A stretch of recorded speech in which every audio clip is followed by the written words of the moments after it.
I could have been one of the most notorious. I got saved by the King, and His grace is a glorious. Yo, this is the INO podcast. INO, information, knowledge, observation. Also, I know nothing, neither does Kofi. He's to my far left and the very center of us. We have probably the most specialist of guests. Today's specialist is the word. Yeah, exactly. The most specialist. We've had people on. We've had Josh. We've had Lucy. We've had people talking about their experiences. We had Uncle Shay last. So from homosexual experience to the white experience in Barbados to the LGBTQIPPA. But this now is probably one of the most interesting people that I have met in the last about 2 years or so. 2-3 years. And you're going to find out why in a minute. But this is Zico John. And he is, I would say, motivational speaker? I would say. How you like to classify yourself? A journey. A journey. You are a journey? That is very hard. I didn't even think of that. Like, a walking journey. Same. The walking journey. Yeah. That is cool. I want the right here off the Yeah. All right, let's get straight into it. Zico, the reason why I brought you here is because when I first heard you speak, you were on stage and you were talking about your trials and tribulations in the past and your past life being a gang member, starting a gang, getting stabbed, getting hospital, getting in a car accident. But you can tell you all that right now. But eventually, we want to get to how you became who you are now. So let me start from the beginning. Take it away. All right, from the beginning? From the beginning. Right, from the beginning, I was born in a hospital, right? Right. Curious. Okay, me too. Okay. But all jokes aside, I was raised in... I was Mayview. Who's Bayview? Yeah. Anyway, go ahead. Go, Yeah, I was basically raised with a single mom. My dad was an entertainer. He was into music. He was well known at the time. So music was always something that was very prominent in our family as well. So good, gospel? Reggae dub. Oh, nice. He was we would call the dance song king at the time. He won numerous awards. I know him. You know him? Probably do. You probably do. All right, if not, probably be too young. But I was gonna say John King, but then John is first name. But John he wouldn't be a dub. Right. I don't know why he just. He carries a nickname. He doesn't carry. Stage name is not a normal. I assume kids say. I don't know why. Me. He actually, the thing is about it is that he took the crown from. He took the title from Kids Say, and then Kids Say took it back. So you're getting warm, but yeah. You would say his name or no? I probably wouldn't. Okay. Anyway, continue. Right, yeah. It's always good for a little mystery, right? Right. But he ain't like Marley's or anything, so okay. Anyway, so coming, I always looked up to my father. He spent very little time in my life. I would say. So to sculpt me as a man or to sculpt me as a young boy at the time, that was missing within my life. So my mom did the best she could to raising me. I was raised in Nelson Street, most of y'all know it. Known for prostitution, gangs, drugs, you name it. You understand? Known for everything but positive. And to be honest, I've never saw a positive role model within that neighborhood. So that is exactly as a stereotype has it. That it is literally that. At least when I was being raised there, yes. I never saw I never saw a man going to work. It was at the on the block. So it wasn't. So even to see somebody in a suit, that's crazy though. It is. So even to see somebody in a suit or going to work, I remember this. There was this taxi man I looked up to because he was like always dressed clean, you understand? And that was the closest thing to see a male figure working, having something besides being on the blocks and the streets. So I wanted that, not to be a taxi driver, but I wanted also to be known and got the image of having it all together and what's not. Right. So as my mom raised me and what's not, she did the best she could, but at the end of the day, your environment plays a very important role in how you're raised. Yeah. There's something called nurture versus nature. Right. You understand me? And the environment I was, which nurtured me basically in the way how it was sculpted. And I started to pick up a lot of traits. My first time I ever smoked a cigarette, it was like 7 years old. For real? 7 years old. And the second time well, not the second time, but then I was introduced to weed because I saw it so regularly. You know, so you were hiding, you were smoking, what's not. I was 8 years old. So wait, when you at that age, you were like still going to school every day? I was still going to school. Yeah, oh, I was in primary school. I was in primary school. But the things about it is like, that's a neighborhood where everything is just shown, everything is so vivid, nothing is hid from young people. So you're seeing something that seems so normal. Obviously, you know, well, if you do it and an adult see you, you can get in trouble. Right. But at the time, it seems so normal. You understand me? You just hide and you do this stuff.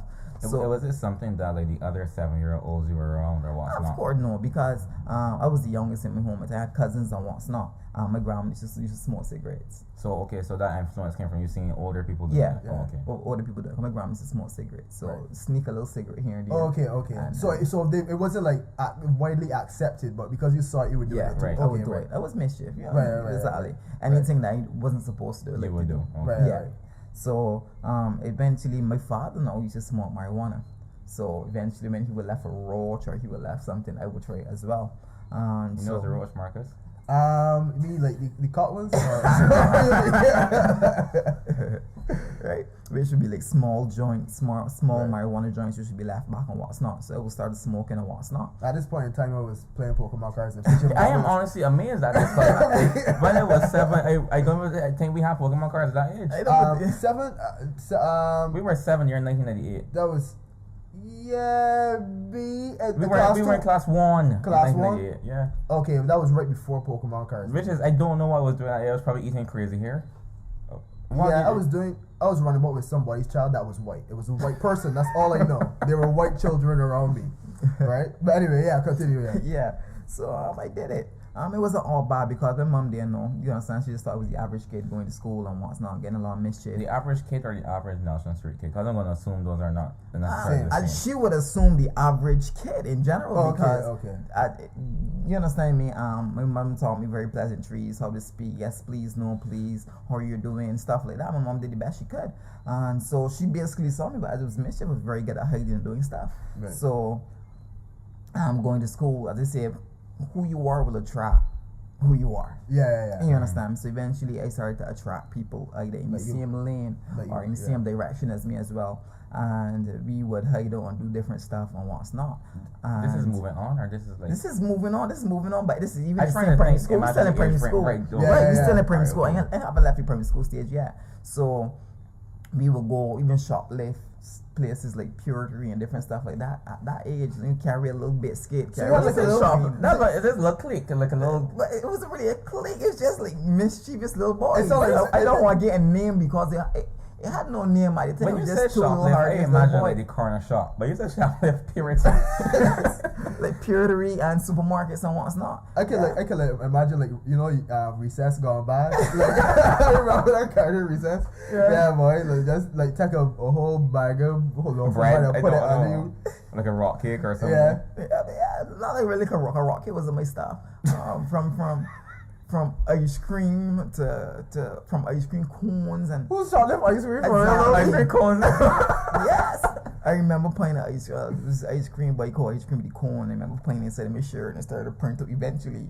And I pull my bag right over and stuff. Being very creative with it. You ever got caught shoplifting? Of course I did. More than once. What are y'all doing? Y'all probably hungry. Go ahead. You understand? Right. So how did people perceive you because you live in Nelson Street? Were you not well off, but were you like say middle class, lower class? Nelson Street, there was one person I ever saw in Nelson Street was middle class. That was my next door neighbor. Yeah. So I don't know what class you would call. So to me, I never lacked for anything. Okay, that's what I never lacked for anything. I was never the person. What was your neighbor doing that you consider your neighbor middle class? I had no idea, but he was prospering. He had his own home. He was continuing to build. He was extending his home. His children never came outside. They all drove cars, and at that time, cars was a luxury. So, you understand? So there was the closest thing that was to seeing a normal family, family. Okay. So yeah. Right. So you were shoplifting, right? Yeah, I was shoplifting and stuff like that. Eventually, my mom moved out. I went into the country. I was living in St. Thomas at the time now, and this is now the transition period now into primary school, getting ready to go into secondary school. So you also got to transfer from the primary school I was at Bear Primary time. Right. And I went Hillby Turner's Hall. When I went Hillby Turner's Hall now, it was a different environment. And I felt, well, I knew no one, so I acted out. My mom had not too long got married. My mom got married very young, so it was now also I would say a new man in my mom's life. Right. So I wasn't the center of attention. So I started to act out for various reasons. Yeah. It was hard for me to adjust. It wasn't that he was a bad person or he was a bad stepfather or anything like that. It's just that he wasn't my father. You understand? So as a kid, it's very hard to understand. Yeah. Right. So when you say act out, what do you mean? When I say act out, I did stuff for attention. When I say stuff for attention, getting fights, do anything that will cause my mom to basically, you understand me, give me that kind of focus and attention. Okay. So, but doing that, some things you're not consciously even knowing that you're doing it for attention at the time. Right. Yeah. So, it led into the new school I went to, was getting the fights and a lot of different stuff. And I need more at the school, like, I guess, like, obviously the principal will know your teachers or what's not, will know you're getting in fights, know you're new. Anyone that ever, like, try to, like, counsel you, like, let you know about what you're doing is wrong? Yeah. The thing was, it had teachers that paid very close attention because they always had the potential. They always saw a leader character in me, and they also had the potential to learn very quickly. But sometimes, if you're not even challenged in the classroom, you don't want to be in the classroom, right? Because it doesn't challenge you. You're doing work that is like, why everybody take as long to get. But their focus wasn't necessarily the how were you dealing with your scenario. Their focus was more academic.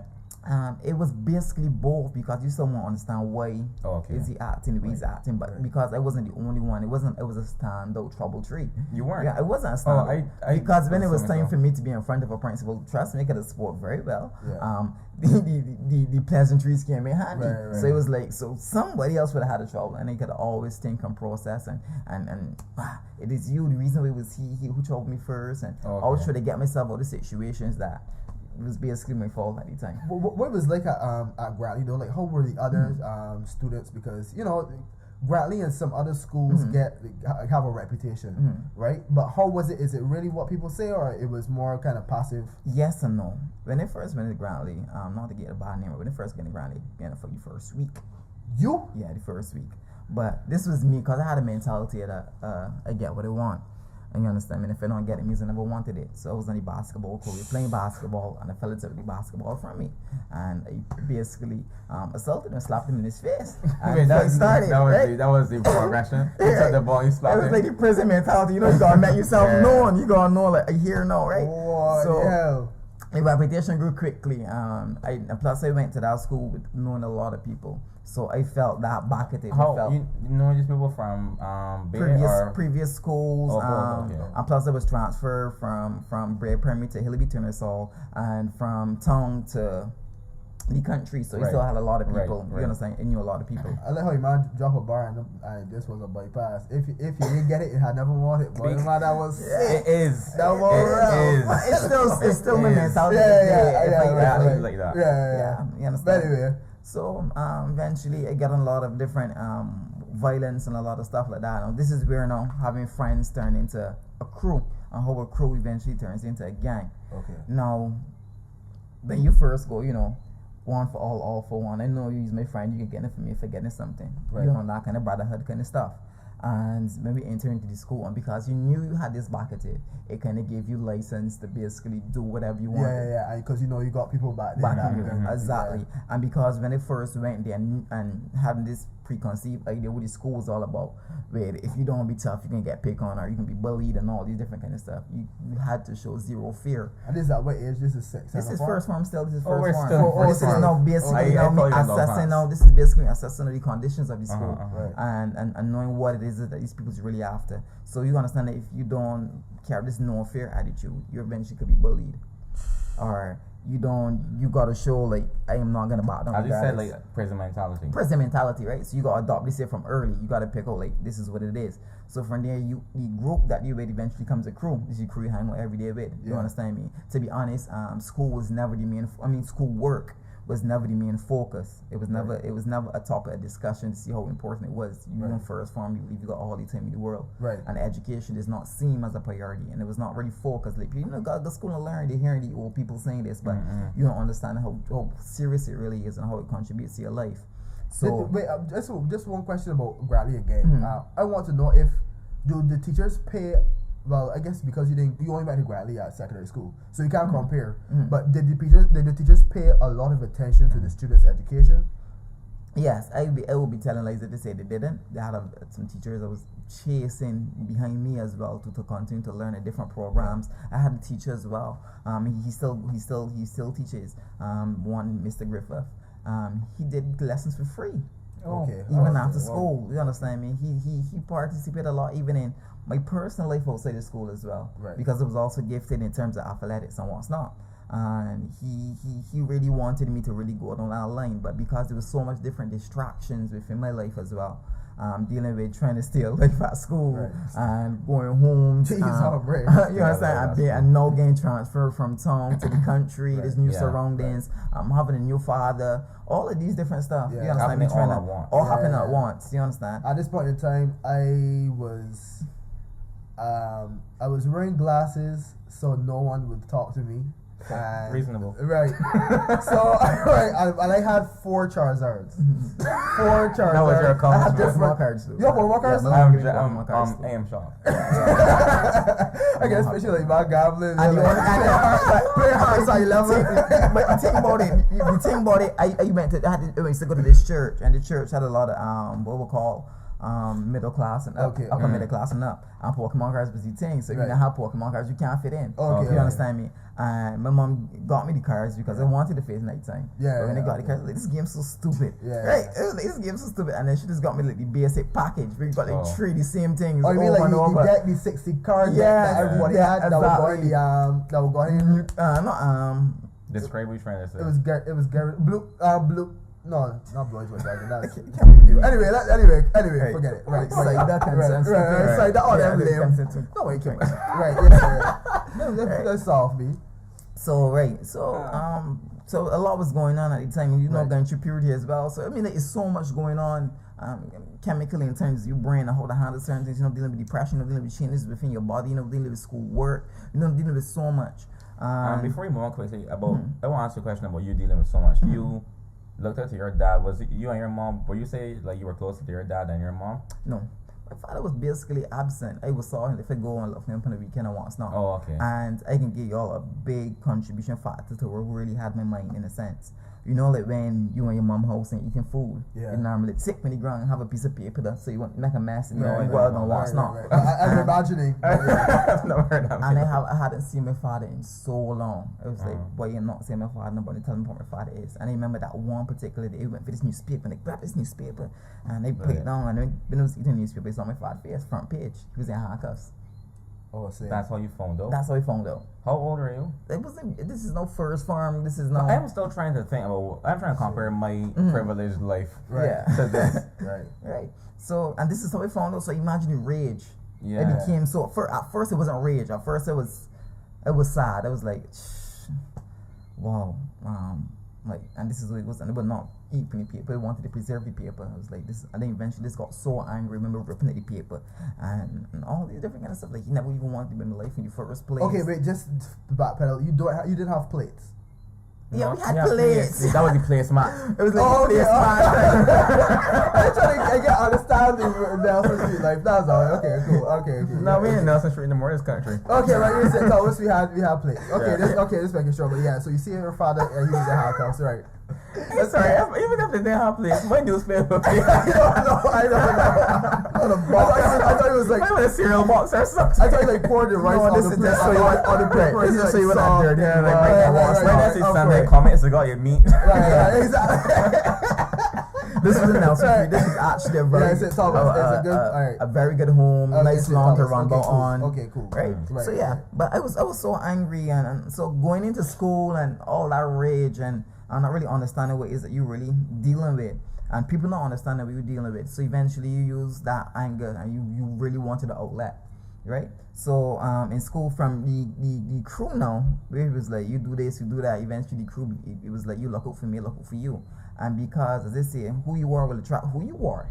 Yeah. Eventually, there was a lot of people coming from dysfunctional homes, right? So we had people like coming from the same background, Orleans, Nelson Street, Right. dysfunctional Okay, places. okay. You understand me? Where Right. negative was just something that was always shown, Yeah. right? And being a bad man, I will call it at the time, it was something that was being perpetuated, and you thought that was it. You Right. understand me? And being was popular idolized, meaning, man. Right. and to be popular, you had to carry that kind of reputation as well. Right. You understand? So you basically eventually being fit in the mold of how society basically say, well, we call stereotyping. Right. Eventually, you fit it. You fit it. That's why words is so powerful. Right. So you become who people say you people say you are. Because Okay. at that age, one, you're lacking identity. You don't even know yourself who you are. So if someone say, "Oh, you're a bad boy," That's what or you are. so you're What we a become, bad, sorry. right? If people say you're a bad boy or you're a gangster, you'll be nothing, just like your father. You're gonna be this and you'll be all these different kind of things. At that age, you're trying to identify who really am I. Yeah. You understand me? And subconsciously, you eventually started to take on the identity of what people call you to be. So within my life, I started was like, well, I'm nothing. I'm a bad boy, and if it's a bad boy, I'm gonna be the best bad boy ever. So I'm not gonna take any disrespect for anyone. But that's the way they think. Like that. You have to, and not only that, I mean, and plus too, it was so crazy because you saw violence. I remember I was at school and they saw someone ear came off. Huh? Yeah, you go. Here. Yeah, you go. Ear. No. You know, ear, yes. You're a minister, don't say ER. You gotta give us that Mike Ear. Tyson There was story. fighting and there was a scissors came out and the ear came off. I remember seeing this as a young boy in the first farm block looking down and it was like, whoa. No boy, I ain't looking What nobody. the hell? I'm not I went risking my school. I'm not risking my life. I'm not risking my life in this environment. So from there, it was like, if I can be the person, I can be the person that can hurt somebody. I ain't gonna be the person getting hurt. Yeah. You So- want your ears. Yeah, I want Exactly. my ears. You I want my got to, but ears. still. Yeah, I Right. want my ears. You understand? So this is no transition from first form to second form and third form. You are so young though. Yeah. I mean, during all of this. But you young, but you're not dealing with young situations Yeah, because it's true. from when you leave school, you're going into you're going on basically on blocks. So you're going into environment where nobody looking at your age. You understand? That's You crazy. use a man. You get treated like Once a you man, playing blocks, basically. yeah, You understand me? That's yeah. what it is. So it's ain't to say you're going home with people can still become a study for the mark exam. You're gonna say like, yeah, come and smoke this little thing. This like, you understand me? Yeah, yeah. Good. They got some good stuff to come and smoke, or Yeah. maybe go by that girl house, or maybe gonna roy boat. Maybe the Teach beach. some rock kicks. You understand me? Right, So right. it's idle hands. You Right, understand me? right. So you lacking the identity. You in the situation. You in the environment. So, and then I had a cousin as well. I looked it to my cousin. Right. I looked it to my cousin. This is now third farm. It's no third farm, and he looked out for me. He went through a lot at a younger age. I mean, he was in dogs. He went in and out of dogs. When a lot. dogs wasn't. When dogs was. Yeah, it was dogs. Just for juvenile. Right. Yeah, Just for right. juvenile Safe. delinquents and Okay. what's not. And he was in and out of dogs a lot. And You ever with He- dogs? no. Okay. He was in and out. He went through a tough life. He was on Right. his own from a very young age. And I remember he telling me, I'm in the run away from home. And he telling me, again, make sure you never got your life I live. You understand me? He tell me at your age, I was on the streets. I had nobody for me and all these different kind of things. But the only thing he knew was the streets. You understand me? But he tried his best to show me, well, I can make sure you don't got your life. But although he thinking that his way is the best way, he was just showing me the ropes of the streets. Oh, okay. Yeah, okay. The ropes of the streets Oh, as well. so he was giving you a come up more. Not than, really a come up, but just how to survive, like the best way Right. he could, because this Yeah. is all he know. It's not Yeah, to say, yeah, well, okay. because he doesn't know that. So it's like, just sit with me, chill with me, come and walk with me, and then he would do things, and he do stuff, and the aggression that he moved with, the respect that he had. So I basically looked up like, wow, you got somebody to look up to in a sense. You Yeah. understand me? So we at age 14. This now? is no 30, yeah. Okay, Right. We okay. know third farm, so we know like 13, 14, Right, kind of right. thing, right? So, and eventually he was killed. He was shot 5 times. Someone paid a young man $1,000 and a pair of Timberlands to shoot him. What? Even the Timbs too? $1,000 and a pair of Timbs. That is not a lot of money though. No, but wait. You can't just jot that. Wait. Why would someone want to kill him first thing? Because Yeah. one, he was feared. He was feared, and he was in the streets. You don't need a reason. He Right. had like Yeah. he was I don't know, in some sort of drug trade or He was he used to deal with drugs and what's not, but at the time now he was also looking to change his life. He was now wanting to get his ping pongs, he wanted to get a Vinci and start all over again. And he was now going to make that transformation within his life. And someone paid he was in altercations before, but people never forget. Some of these people don't forget. I just don't feel like $1,000 is so little for the equipment. Yeah, how did they? Is I'm trying to so picture much how they negotiated. I'm The going to pri- shoot this the- back. the I give pair you of Timbs $1,000 is like- out of the pair of Timbs. $1,000 For people lacking the resources. $1,000 is so much. Yeah, For people okay. who never had anything, $1,000 is so much. But then, how easy is it to get the guns and the bullets and all that? Because I thought that was expensive too.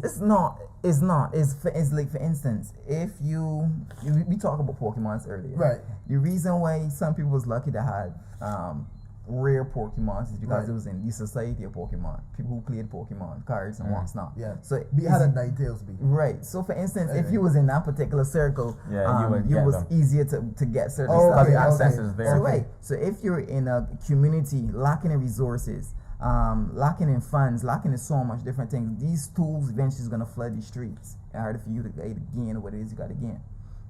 So guns and all of these different things was very easy to flood the streets. And Is that still the way it is though? That it just the community that you're in, it could be so easily accessible. yeah, of course, it's easy. It's easy to get a gun than to get a cell phone. Very easy. We got guns for hire and got guns for rent. So I mean, I hear of these things, but I always like write it off as like urban. Yeah, legends. people just saying, yeah, whatever. all right, But- things, and then, I can show you how it works. If you're 17, 18, 19, you don't finish school. Right. You understand me? I'm known as the big man on the block, what we call big man, Right. the leader, the gang leader on the block. I already did time already. I ain't planning to go back in. Coming up to school. You understand me? You want the latest Jordans, you want the latest gear. You understand? Alright, this is what they can call you, and they can be a father to you. They can take care of you and give you money, spend money on you. You be like, wow, boy, you taking care of me. At Yeah, 17, yeah. you know that $12 pair of Timbs is a completely different price. Yeah. You understand me? 17. So like, wow, I would die for you. You understand Yeah. me? This is love. This is what it is. Okay. You understand? So from there, now when the man say, well, I got a problem, I want you to deal with it. And he put something in your hand, you hold that, and you hold it for the first time. To be honest, so much different things rush to your brain. Right. It's like holding the devil itself in your hand. So it's like, wow, you feel invincible. You feel like Superman. You understand? Not even kryptonite can hold you. So Were you ever in that position where somebody told you to do something for them or get, like do a task? yeah. In the streets Like- is basically favor for favor. When basically this you- happened, how right. old were you? Um, Like when you were asked to do this? I was favor? basically out of school now. Oh, so I the was same basically out of school scenario. now. I was The basically out same of school scenario. now. You Like- fresh and you have not a father And it's figure, even but- more complicated than that. 'Cause I can tell you how my situation, which is basically different than a typical situation, where it's because I look out for you. Right. You do this and you do that. So when a young boy do it and say, well, yeah, you gotta do this, he go, he shoot. And it's not because he's shooting because he's brave, he's shooting because he's scared too. You don't want to go back and say he failed to do his job. Oh, So you sight. understand me? And plus you put you in a position that he give you money, he give you gold, he give you all these different things. And sometimes you want to even be able to repay him for the things that he give you. So sometimes you pick these young boys that doing these stuff on the streets, doing it out of fear. It's not because they really want it. I have a friend that she comes from. Well, she lives near Edgecliff, and she was telling me about this scenario with this guy who killed his uncle over money. Mm-hmm. I always wondered, like, if the scenario for them is like their world is so small, Mhm. they know nothing beyond the block because they didn't necessarily learn nothing in school. Do you think it's a scenario like that? Like, you just need to broaden your horizon. Yes and no. Yes and no. Just like how I said earlier, nature versus nurture. Your environment will always play a part, in your upbringing. You understand me? But still, you got something called a mind, having your own mind, Yeah. and you got to come to that place where you're like, I don't want this for myself because I can show you something. Like if a person already got raped, they got like some girls that when they get raped, they get a body to everybody. Yeah. And then they got some people say, I can make sure this had never happened to me or Right, anybody right. else. And they can Yeah, show yeah, people how to respect themselves yeah. and how to carry themselves in different of the situation. So if you don't let your circumstances define you, Right. and you decide I got a different approach, how I can make sure this don't happen to nobody else. Alright, if I in the ghetto or in the streets, I can show people a way out or how to get out of this situation. Right. So you gotta come with that way how to get out, because sometimes yes the environment plays a part, but it's not the primarily way that you will be raised. It's not to say, well, you born in the Orleans or you born in the Pine, you can turn to be like everybody in the Pine in Right. Orleans. That's a lie from the pit of hell. You understand? You got your own mind. You can think for could make yourself. your way out of it. You understand? Right. Exactly. But the environment does play in. influence plays a big role, big role. Okay, so let's go back to your you said cousin got shot 5 times, right? But okay, but you said that you did tasks before. I just want to get past that part. You said that you've been told to do tasks before. Before you get to, because that is way up front. So coming up, we still in school. We're still yeah. Okay, so my cousin being killed was had a big influence on my life as well. You were there? I wasn't there. But I knew where he was shot. I saw him a day before. He was like, take care of your family. And then to hear the news, well, he was aware? If he was aware, no, he just like take care of your family. He was not planning to make that transition to go away. Okay. I thought you meant like he thought it was coming. I would not know. I wouldn't know. But he basically was just like, how your mom, take care of your family and stuff like that. Right. You understand? Right. He came and give me some money and it was on for school. Right. So when I got the news and stuff like that, that hit me a lot. You understand? Because that was my cousin. That was like the person I was looking at, was like big bro. That was like father. That was like everything. You understand? Right. I remember when we was little kids rustling in my grandmother's house. I was playing games and I knew he went through and seeing he cry and I remember. So seeing all of this relationship, going to the beach and all these different kind of things, to see some boy like that pass, imagine how that can affect you as a young boy going to school, and then people saying this how you can be and all this different kind of stuff. So going to school at the time, and people don't write you off in society, to be honest. People don't tell you this is going to be. At this point. Yeah. So you was like, all right, this is what you're going to be, straight. So from there now, this is where now everything took a down, because my best friend was going to school with me as well now, right? He was also killed. This was like slightly after he was killed. This is now 4th Farm now. We're only 4th Farm now. So he right? So only 4th Farm now, we normally like roll together once. Now he was killed, but he was killed for his chain. His mom had died and left a chain for him, right? And they went to try to steal it, and he fought, and they killed him. They stabbed him with an ice spade. They beat him with a baseball bat, and And the funny thing about it, and why I felt even more guilty, is when it happened, it was in the proximity where he had lived at the time. And he was basically coming to show me. He had lived in Brennan's Hill at the time, so he was coming to show me, but it wasn't home. Yeah. So then to hear all of this happening, he was in a coma. So they remember going to look him after school and hoping that he come out and what's not. But you were in St. Thomas at the time. I had no left St. Thomas, no left. I was moving into the parish of Christchurch. Okay. So Christchurch, where you moved to in Christchurch was a hostile environment. A bit of both. Okay. Bit of both. Because they say it's strange that he's coming by you and all of a sudden. It wasn't because where I lived at the time was very close to Sheridan. Close to Sheridan. Okay. Which is in close to Sergeant's Village. So it's a mix. So like you know what I mean? I know that. So you got to be very careful. And he fought, but it was too much, and he lost his life. And you can imagine how that played. He was my best friend. And this is slightly after you lost your big brother in a sense. Yeah. So it's like boom. So I didn't know he came to look for me. That wasn't home and all these different kind of stuff. Imagine what that affecting people you had. If you were home, maybe things would have been different. Yeah. And this is now the problem now, because when we found out he passed, this is where schools gotta be very careful. When you hear a young person pass within a school, this is where counseling is very, very important for young people, because this is where everything went haywire for me and for a lot of other people. You won't be a bad boy. That's why he died. You understand? Some people assuming. You understand me? And then other people, other like students and what's not. And this is something you're hearing. That's ridiculous. Right, and then I remember he was in a counseling session, which was like a general counseling session with all the young people. And then this fella, he did not come out the dozen or something, and he was like, that was happening. Won't be a bad boy. He just get killed. So I remember bung up in rage, and I was vexed because it was like all the other friends in the bunny saying nothing. So he bung up in rage, and he went to attack him and what's not. And there was this big fight on the bus. I mean, it was just I was getting in the situation every day, because you mourning the loss, but you only know how to mourn through violence, and you know that crying, like men are supposed to cry. At least that's what we was taught. Right. Men So you would show it in a different way. I was showing a different way, and I was dealing with no disrespect. You're still going through grief, right? And I'm dealing with no disrespect. So basically, people who basically hated him and what's not, we dealt with our situation. And then now the principal at the time was like, I'm bringing gangs into the school, right? So we just like not bringing gangs into the school. How we bring gangs into the school? Even when it was at school, I was getting blamed. Zico who do it.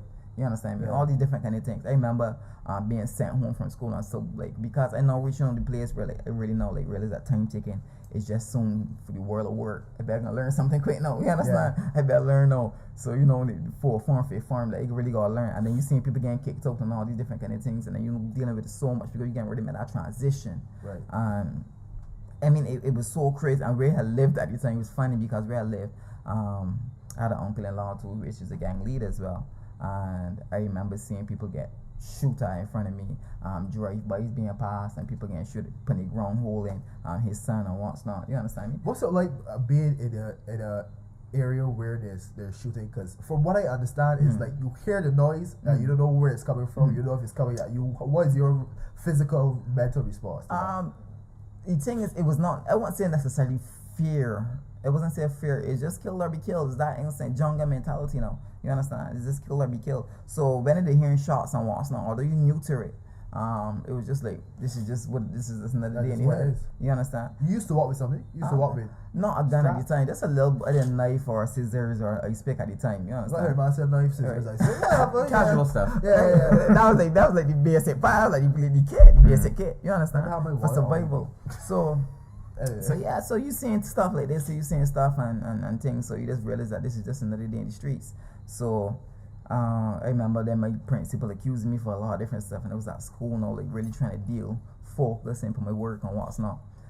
Because some of the people that was with got kicked out of school, some was in prison, some was in out of prison, who wasn't being killed. So it was a lot of death and a lot of craziness going on around me. And then moving into another location again. So all of this, you understand? So and then dealing with the pressures of you soon finishing school now, like you went to school, you don't do nothing. You understand? Yeah. So all of these different things going on in your head. And I remember this guy, he came out of prison, and the rival gang or the rival people I was against us, I think he came out of school with a gun. Right, and I was like, he came out to school me for, and I was frustrated, and I was like, you serious? I was like a tongue versus country kind of thing at the time. What would make you what to like rival against your gang? Like what? Because at school it was a tongue versus country war going on at the time. But just because so of where you are, from tongue, versus who was against. What was your alliance? Who was the main alliance? In tongue versus country. Okay. Tongue. So you would just inherit the beef then because of where you live. Because you from there, and still no, right? Because when you say inherit, still it means it was basically passed on to you, right? Which is not true, because you still got your choice to choose. But so you can either put yourself in that war or not. But still, you in town. Mostly people you hang away live in town. Right. So then you be very stupid to go against your town. Yeah. Okay. You understand? But so you back up to at the school with the gun. Right. He came to school with the gun. And no more people like you were running. You were hey. I wanted to hurt him seriously. He come to kill me. So that was the mentality. I remember they were trying to restrain me in the office and what's not. And they freak out on maybe the same teacher, Mr. Griffith. He tried to restrain me and what's not. They get me and they run up to the gate. They was trying to stop me from getting, because he was outside the gate. It was a big man, Right, big man with a gun. Yeah. You had. And they running out really looking for a piece of scissors. I'm gonna tell you how the scissors every time. I just take and pick a piece of rock and he bad shoot me. Because at that time, fear was not common for me. You understand me? And I guess that would help my reputation, because it was fear. It's like you just die and go on. That's it. And plus, you're seeing too much death to be scared of death. Well, you understand me? You're seeing too much, so you don't really care anymore. You don't. Wrong here, nodding like You don't really. Right, you don't care about yourself that much now. So you understand? So you rush at Ivano. I rush at Ivano, saying this is dodgy. It was like NFL kind of thing, and they don't. You understand? They dodge and they avoiding people who trying to hold me and stuff. And then they went. So as soon as they pulled the rock, the teacher grabbed me, and then the same time a police jeep came on the same time, and they wrestled the man to the ground, and then they wrestled me to the ground, and all these different things going on. And when they was being straight, they went to the police station. So my mom came up there, and I'm in the police station, fighting and wrestling with the police and all these different kind of things, because I'm so angry. He tried to risk my life. I was so angry. And then my mom came up, and afterwards you find the situation and what's not. So it was a core session that was going on. My mom was like, Zico, you can't say it's too dangerous for you to be going to school. Like, all the time you hearing about this and that kind of situation and what's not. I always been respectful of my mother. I always but what she said was basically golden for me. You understand? She was the only consistent thing in your life, whether it's movement, location, whether it's people dying. She was the only thing. Yeah. Serious. So and I love my mother to death. So my mom was like, you can't afford to do this, but you don't just leave school. But this was not like, don't feel foreign. We don't just leave. And you understand me, and then pursue education outside of school and just find a job and different things like that. Because if not, you can end up like. Life so dangerous that school is a threat? Because one, I lived my school all the way in St. Joseph. My school all the way in St. Joseph. I from town based in Christchurch at the time.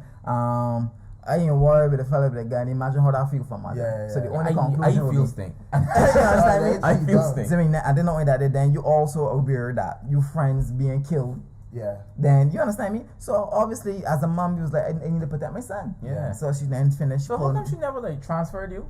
Because I was no one fair, so it wasn't making a Oh, sense. it didn't make right? sense. Yeah, I stayed anyhow. Yeah. So it was like, so she was like, all right, this is what we gonna do, bum, bum, bum, bum, bum. And then I remember my teacher, the same with Mr. Griff, he didn't want me to go. He was like, you got so much potential, you got so much different, all these different kind of things. And he was really heartbroken to really hear that leaving, right? He was like, he don't want to be just a person that just drop out.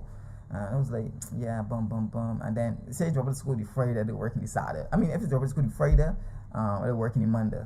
Right? Yeah, my mother worked overtime to make sure that happened. And I remember I was working in town.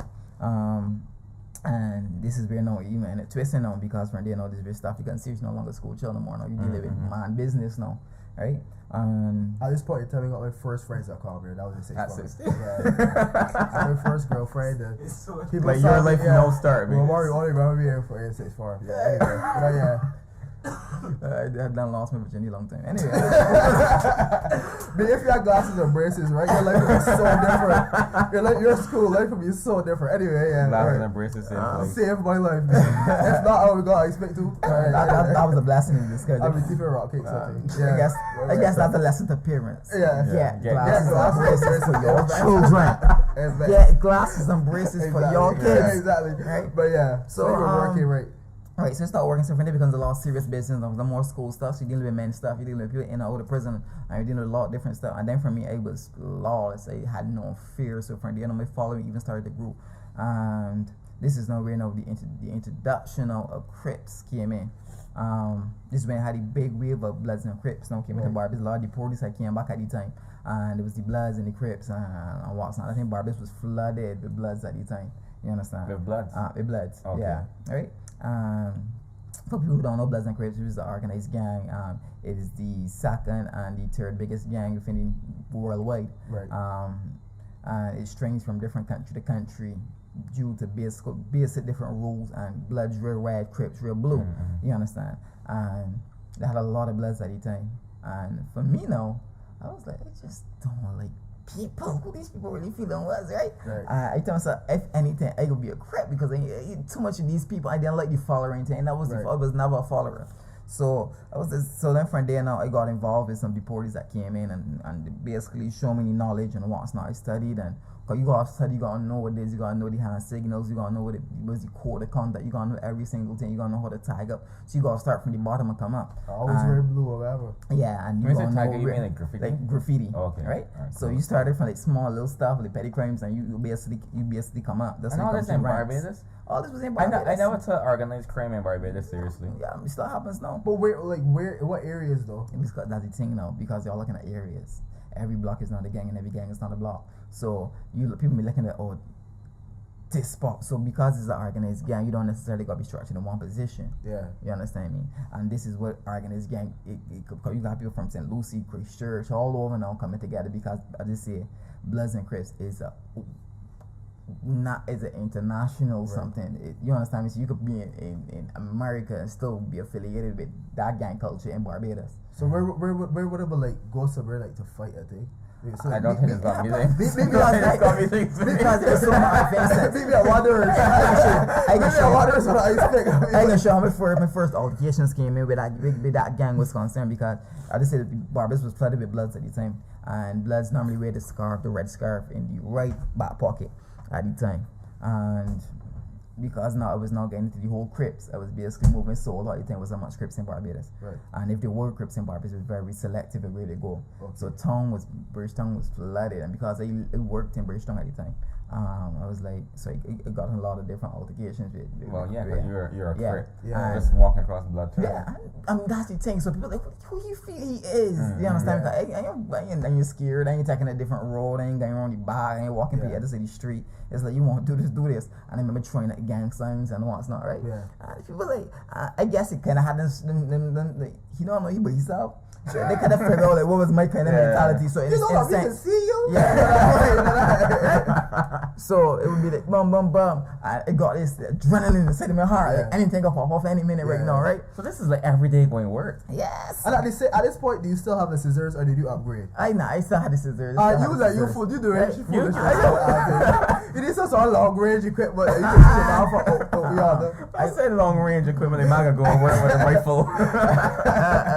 So it was based so yeah, and then people was like the enemy even admired it in a sense. Something gonna be wrong with you gotta be brave. And then you probably must say second, he must go gun and he buy. He must like this is not normal behavior for a man that people walking through like this. You understand? Until some people decide to get brave and really risk. Risk and see let me see what you're all about. And I was up for the task. That was it. I was very good at my hands. I was very good at fighting. Like he came up fighting and what's not. So I very knew how to brawl and different stuff like that. So then from there now, eventually I started to gravitate because I was obviously later started to gravitate a lot of people towards me as well. And because I started to work maybe eventually my name started growing because I was so influential to a lot of young people. Eventually started recruiting a lot of Crips. So then from eventually recruiting a lot of Crips, eventually, this is where the beef really started. I remember going to Miami and it was that day and then the war started. Miami, Florida or? This is no Miami Beach. To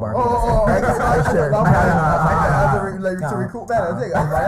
And the thing about it, so it's because we had meetings, we had different things, and plus too, you did have meetings? Yeah, and then still too is a chain of command. So, like, for instance, you have an OG, you have a leader from America was not sending down your information, down to the links. Yeah. You understand me? To what is that going on in Barbados and what is and then so when my gang, which became Blue Street, which I was the founder, because you're allowed to have a set, but only with the permission of the OG. A set? What you mean a set? Like his own like sub gang. Right. Like there's an umbrella and then there's different like subgroups. How you know that? We used to do that.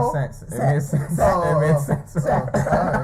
Anyway. So yeah, so then eventually I got permission to basically start my own set. And from there, I blew up quick. I was recruiting every single day, men, women. I don't want to cut you off. Are you 18 during this time? Yeah, no, Harry Potter had just come out.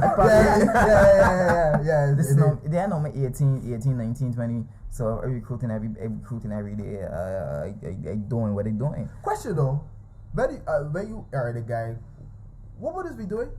Other than fighting other gangs, like what is there to do? The original Bloods and Crip purpose is not necessarily to go on this war. That'd be stupid. Yeah. I live in a peaceful life. I'm just gonna create a war.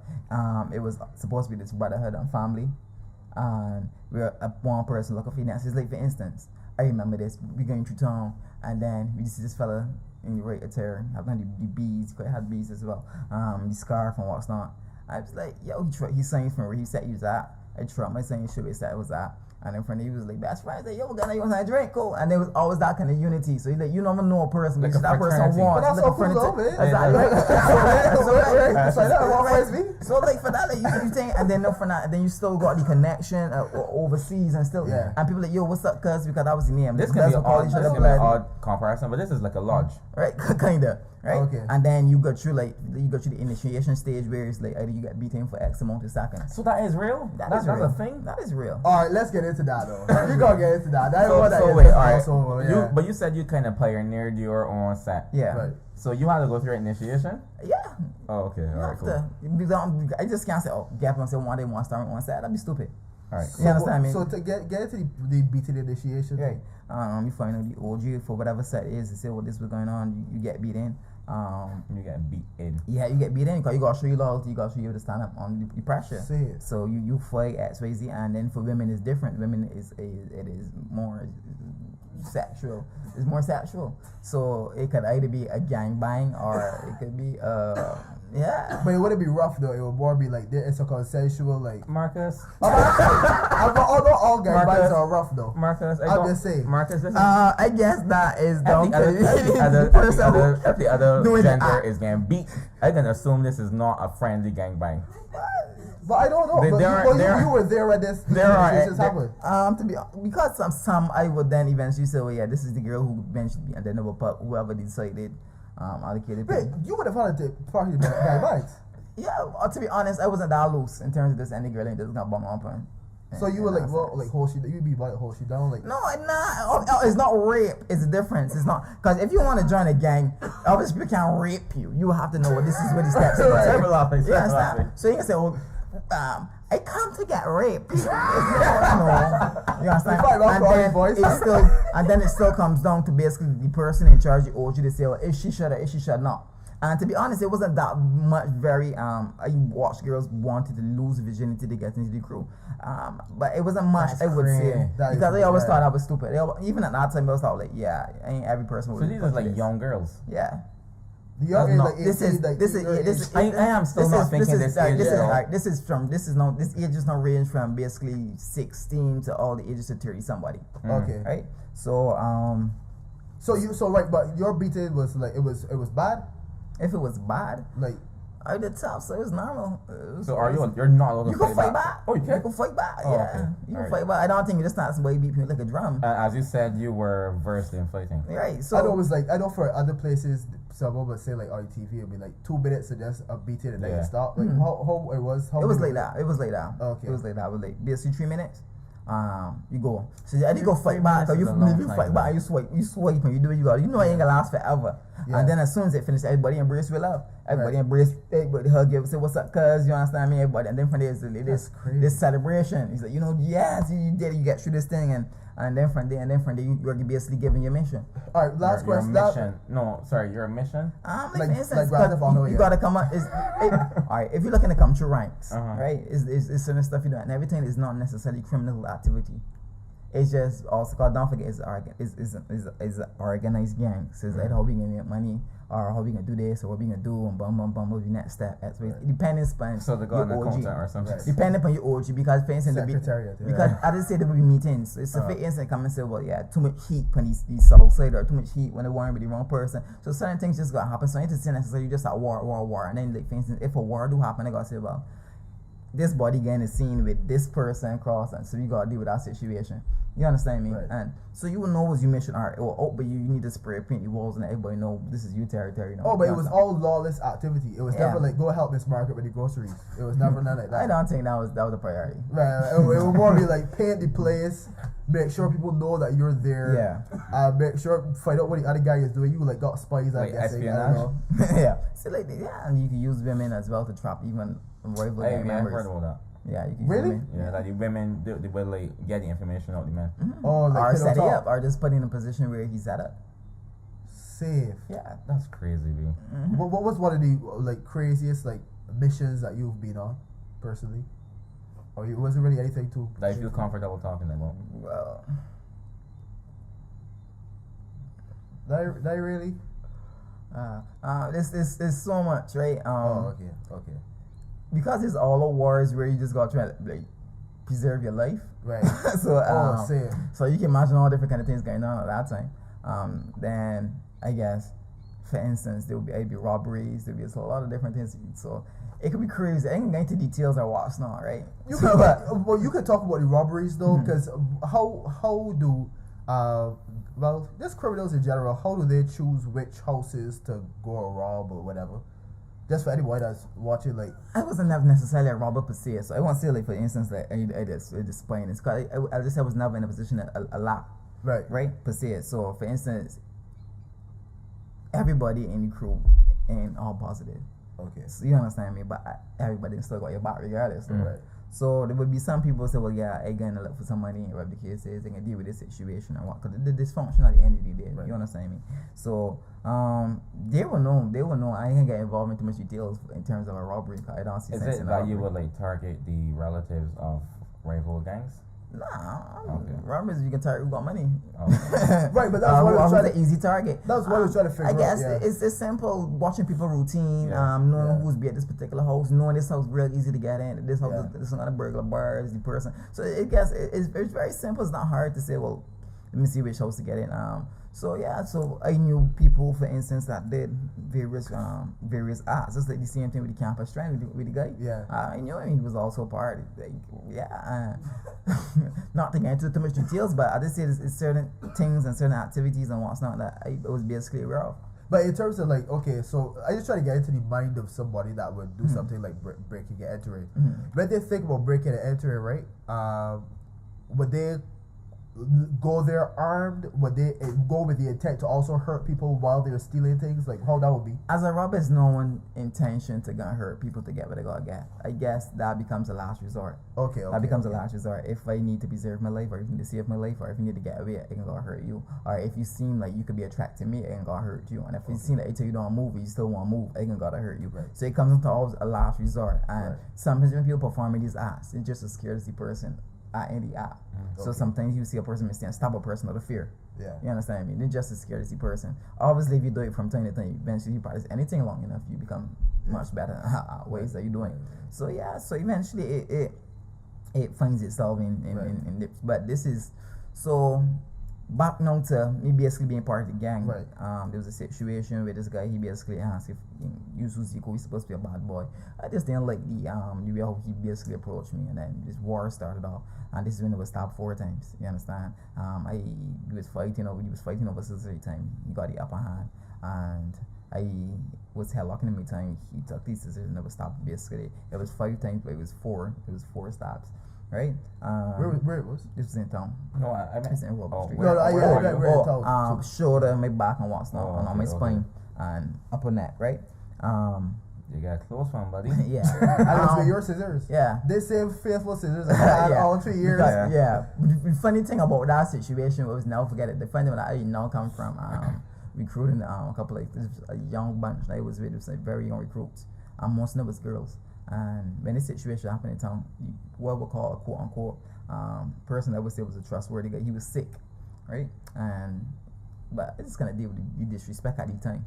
And I retaliated, and we started a fight. So when we started the fight, scissors dropped. So when I had locked him, he was closer to the ground, so he got the upper hand. So he was just swiping wildly, and then you understand. So then from there, it was all blood all over me, and once now I was like, I need to fight this man off me. I could feel myself getting weak. I could see blood splatting on the wall because it was in a store inside the Robert Street, and I could see my blood splatting all over the walls. And it was like, all right, so you fight off this man, and then he ran, and then from there was like, all right, you gotta get to the hospital quick. So when they got to the hospital, enter into the emergency room, and the crew that were keeping a whole set of noise. Get here. Barbados. Yeah. Sign your name and have a seat. Yeah, she's all right. I dripping with blood. Everything I got on is red. Everybody keeping a noise, and I said, sign your name and have a seat, right? And then I remember passing out, and I remember the man kicking the door. Last time I remember the man kicking the door for me to get in, and then from there, this when everything was stuck up. So then we went in and watched now, and my mom pleaded to me, and I was in the same room where he went, where my cousin had died. The same as that ward and every single thing like that. When we entered in, the same emergency little room is where my, so then for my mother to remember that, for her sister to remember that, it was heartbreaking for them. So it was like, you gotta get out of this, you really gotta get out of this situation, you really gotta get out of this life. And I'm like, nah, this is my family, you understand? Because running trail, I wasn't saying it as necessarily, I thought it was my purpose, you understand? I thought it was my purpose. And I was like, I can't betray these, I can't betray my family like that. And I remember I was it's close to be paralyzed and thing, and people was like, oh, so I want to Dow change, Nah, it was like this is like a 50 Cent kind of story. You understand me? Yeah, boy, where you rap all of this, boy. You understand? Yeah, this is a 50 Cent story. You understand me? You're strong enough for the battle, and you live. So it was like, all right, bang harder now. You understand me? Bang harder. I kind of waited to go to the hospital. I remember this nurse and what really convinced me that what had convinced me at the time that this was the life for me. I remember the hospital was full with gang members coming to look for me, and then the nurse coming and asked me, "Who are you?" Right? It was all these people. I remember looking through. I had a window and looking downstairs, and I could still see people like keeping noise and throwing like the gang signs, and outside I could hear noise all over, and the whole set of people gonna look for me. And I said, "Mom, you see, this is my family." I was like, "This is what it is." And they couldn't even come for me, so I had to pump me in a wheelchair and carry me out to them because all these people can't fit in the room. I mean, it was a lot. For different sets as well, not just even with my set and all these different kind of stuff. So I remember we had fun. So when I had left the hospital, also it was like, so what we gonna do? What's the plan for the guy that do this and do that? So he was in up my turf this time now. So I remember we said, yeah, this is the time now. We went this time we went to strap up and get some guns. We went to strap up and what's not. By this time, I know this is a stupid question because you didn't mention it. You would have shot many times before. You would have used a gun many times before. If we shoot at people, You. I had used the gun before. Okay, I had used the gun before. Okay. But for me to say shoot at a person, like, nah. Oh, so this would be the first time Yeah. that he really did you wrong. Yeah, Okay, yeah. cool. And Right. you itching for the moment now. Like, Yeah, boy. this way can get you. Yeah. Now you get it long Yeah. ways. Yeah. So Talk to me we that. strap up and watch now. He was in the Olympus, over the Olympus. So I had a lot of kids and what's now. So he was over there with a couple of men. And that was the time I wanted to do something so bad. I was like, yeah, let me do this. But because the crowd and you had security, you had police, you had so much people like at the time, we had to like, all right, we got to do this another time. And I was like, I don't want to do this another time. I was so disappointed with the crew that was with that was as long as me, right? So I was like, see this. And I remember I said, man, so I think MSN was the thing. Yeah, boy, MSN MSN chat was it. MSN was the thing. So I remember writing and saying, down with this, say, for no one's a street soldier. Right? Okay. For no one is a street soldier. No bloods and Crips recruiting all, right? And And it was like, Blue Street was done. right. I said down with Crips. Blue Street was down. How when of course was my family and this and that happened, right? And they had put up I as a street soldier. So people ask me, so what's a street soldier? Honestly, a street soldier wasn't to say that I was like, this is a new gang. It was just basically me saying I just moved in as a street soldier. Right? And I was like, what's this thing? And I was like, you know what? I basically still had the team around me. So I was like, you know what? So I was like, all right, this was so basically created a quote unquote what we call a Bible. This is where we stand by. We put in both bloods, both Crips. Regardless of where we crew you from. This kind of family can be a true this and so people didn't like this from the hierarchy should basically say they didn't like this from the Crips. No, they didn't like this from Right, the I was just gonna ask what your OG thought of this. Yeah, they didn't like this. They didn't like this at all. This ain't cool at all. So when they get your name registered and start printing shit. So now it was just as a street soldier basically. It was just a different concept of camouflage scars. You know what I'm saying? Was camouflage illegal? This it was no. Well, so you meant camouflage illegal? You just meant like nah, not like all, but nothing. Most of the things you doing illegal anyway. You still do it. Yeah. Right? So you telling this man that what he doing illegal? You feel, man? You ready for, man? Okay. Anyway. So right. So people didn't like this. So then from there was the hit basically on my head. That was a hit from my hand. Cause I have both Crips and Bloods here. Looking after you, right? So that was just like a truly great when you knew that that they were out to get you. Yeah, because it was a deport that was going through. It was going through the Van Stan. It was a deport at the time, and he was like, "Yo, Zico, like, yeah, man, this is a hit on your head, bam, bam, bam, bam." And I knew there was. Honestly, I hear from different people saying, "Well, this person want your head so bad, and people don't like what is it you dealing with," and you understand me. And people didn't like it because there was no recruiting from both. From both, you understand? People don't like that kind of stuff. That's a major violation, to be and quite honest. It was growing so rude though. It really is. It's very. It was growing fast. I remember seeing in the paper. I thought it was an accomplishment at the time. It was in the paper saying that the 10 most notorious gangs and street soldier was one. And it was basically one like young Forbes. Right. Yeah. At that time they had like Panty Padan, Dungeon, and different crews out. Them had to be like number 9 at Panty Padan, really? Yeah. That's a girl person. So I had different crews and things in the same street. So I was like, yeah, and I was talking about this gang leader is one of the youngest. And, you know what I'm saying? They don't know who the person was. This is a young person for the era, Christchurch, and all the different kind of stuff like that. I remember getting threats from my mom and getting threats from my sister. You understand? They can kill my sister. From your threats. Yeah. So then, how did you feel about that though? Because now they're overstepping. Right. So from there now, you understand me? Like yeah, this you mentality got changed though. So from there now, but my mentality is like, nah, I don't like this now because this is my family. Yeah, right. Sure, I ain't got the fear, but family, my heart beating fast now, right? So it went there and then went to his face, and I remember, I'll never forget. I was invited to play in a small role in Hush 2 at the time. I was also dancing. I was also a dancer, and I was invited to play that role. And this role was basically portraying the same life that I was living. This gang thing, shoot someone in the head, kind of stuff like that. So I played the role, and I was still in the life per se. And then invited me to say, well, because the writers and the directors was Christians, and the makers of the film was Christians as well. So, when doing the film, we had people came to talk to us, preparing for the role, and there was this man, he was a deportee as well, and he gave the testimony basically on his life. And at the end, he came to me and said, "You can get through it." And it's like, man, look, Norm, why would you come to me after all that, right? And it inspired me because his testimony was really, really strong. And then that was the first I really started like introspection upon my life now, right? Like, I get what he's saying. And he said he went through, basically almost he's saying that was going through. And when I played the role, we were invited to come to the Olympus to speak to some of the school children at the time about the film. And they say everything this part come on, we go shoot, and we're like, yeah, that's cool, bust shots in my head. Oh, all the gang men come out and support. I actually pay tickets. Right, so and then because, but not in the gang men come to support. People was going to school also still was aware of me. It ain't look like you're playing a role. It just look like you get catch my camera doing what you do. Yeah, that's so cool that you went from. Like you went from like in their eyes, you went from being a guy like a guy member to being like an actor on. It was just like, but at the time it was just like they just started catching me on camera. Yeah. They probably knew it was a film, yes, but still, I was just doing the same exact things they be sitting playing straight. Is it DJ Khaled playing DJ Khaled in the film? Oh, okay. I thought it was like he like Ice Cube, like oh yeah, he was saying like, it wasn't that at that time. It wasn't that at that time for everybody at least. So so they invited me to speak to some of the children and play the role we play, and then it was like she didn't glamorizing this thing, and then they don't already know what's gonna go through. They don't already know like the threats and all these different things they gonna face, and it really started to hit me a lot. And then what really hit me the most, that thing I had the channel at school is for the gifted and special needs and things. And so we were speaking to the channel at school, and it was like, I want to be just like you, and that's when it hit my heart. That's when it hit my heart, now, right? Even these norms sounded like, I mean, like glamify, okay, it's a crypto and this and that. And it was like, nah, like this ain't it. And I will never forget. It made it so heavy upon my spirit that I had talked to the same director, and I had given my life to Christ in the Olympus that same day, right? And I said, I can't do this no more. And you understand me? I burst out my tears, and it was like, I can't do this no more. Like people looking at me, you understand? And they're saying this is not as glamorous as people really believe it's supposed to be. And if I got people like this in this condition still want to be, it could do much better. And it was like, you're a leader, you can't see that people can follow you regardless. And my mother was telling me the same thing, Zico, you can't see if you change tomorrow, these people can change for you.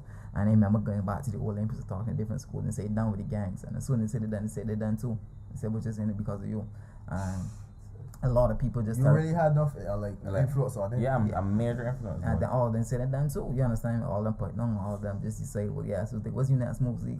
I was like, I just, you know what I'm saying? I didn't say I didn't say that I was a Christian or none. That's not it. I ain't saying that. It was just miraculous change where it just became this boom. You understand? But it's just like, all right. It's still a process. Yeah, it's a process, right? And I was like, just over it. And I remember I was walking through Queen's Park, and I was like, just thinking about my life and everything. And as soon as I asked the Queen's Park, it was 15 to 20 the rifle gang at the time, and they see me. These people was excited. These people was like, yeah, we got to know myself, boy. I remember they start pulling on the straps and what's not. I said, God, I ain't running, I ain't fighting about. And you just take the opposite side of the road. This is the first thing to say, please. So he went to the opposite side of the road and crossed the road too. City, man. That is hilarious. They got 20 back curfew. You just crossed it. I done back. Honestly, fatigue. You just exhausted. You understand me? You tired fighting now. You tired seeing people getting locked up. You just, you know what I'm saying? If you like to cry, so it's like, alright, this is what's going on. If you real, for God, if you really, you gotta come through. I'm not fighting. I ain't retaliating. If you really want it, yo. So tell God if you real come true, you understand, this you trying to prove yourself. So this continue to walk. I drop my head, quite them somewhat this best probably the time for me to go now, right? Yeah. So as soon as these men they see the lottery, they had the money in their hand. And as soon as this got a car pull up, the same thing, skirts, I'm on to me get in. And I'm like, huh? I get in the box seat. And man is driving. And all the men saw the surrounding car, he scratched off, right? And I just in the box seeing me, it's like, oh, like, whoa, what's this already going on? Like, this is crazy.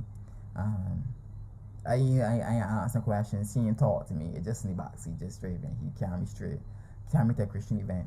I tell me, get out. And he went up on your business, you understand me? I went to get a smell. I said, okay, cool.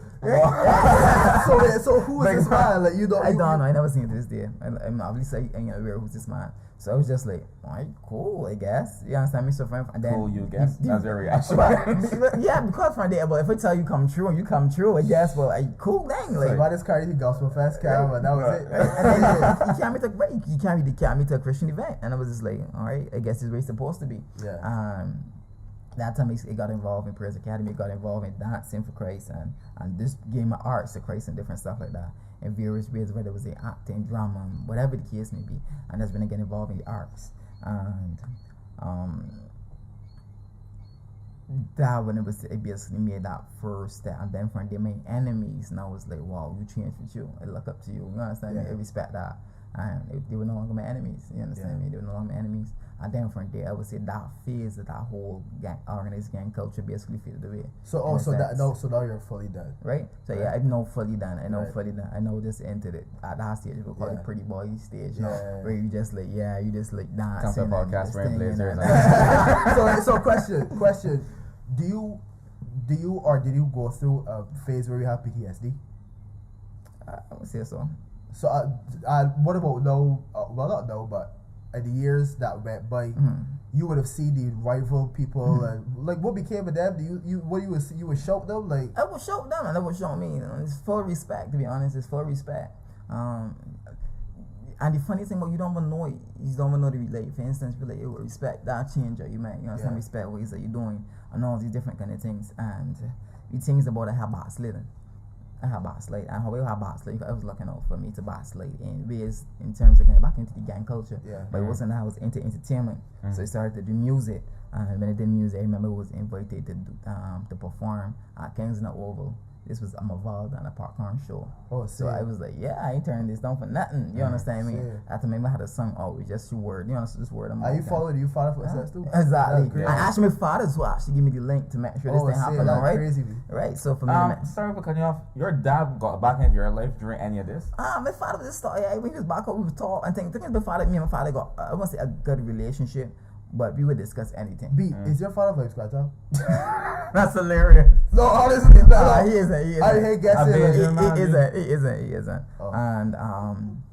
And he gave me the link. I mean, every day I was like, I ain't singing nothing but God from these people stage. Well, you know what I'm saying? I was like, I ain't singing nothing but God from these people stage. These people could hear the super popcorn or they can't come out singing things corny. I remember I did it with Felony Audio. He was like my hype man at the time. He just always supported me on what's now. We trying to start. Audio like QC by chance? Yeah. Okay. You going? Yeah. Bob Coffee, you gonna come in? You part Crips? Anyway. That's my boy. He sent me into some music and starting this record label and stuff like that. I did my thing and it was received real well. It was like, like you say, God's music. So then from there the popularity started to come, you understand me? And then from there was the girls and before you knew it, they done backsliding, they realized. You understand me? Then from there was into doing different events now. Started link up with some dudes doing, y'all probably know them, some different entertainment groups.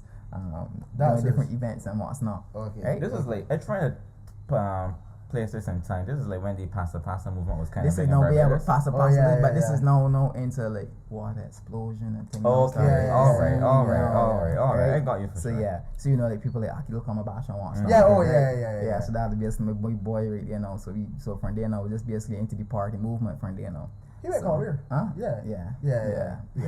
So that's really party movement now came into place now. This event promoters and what's not. And before you know, you done gone. They're good and studying God. That was the honest truth. Now he's not on that level. And I had backslide and even realized I thought it would be a backslide into we seeing gang culture.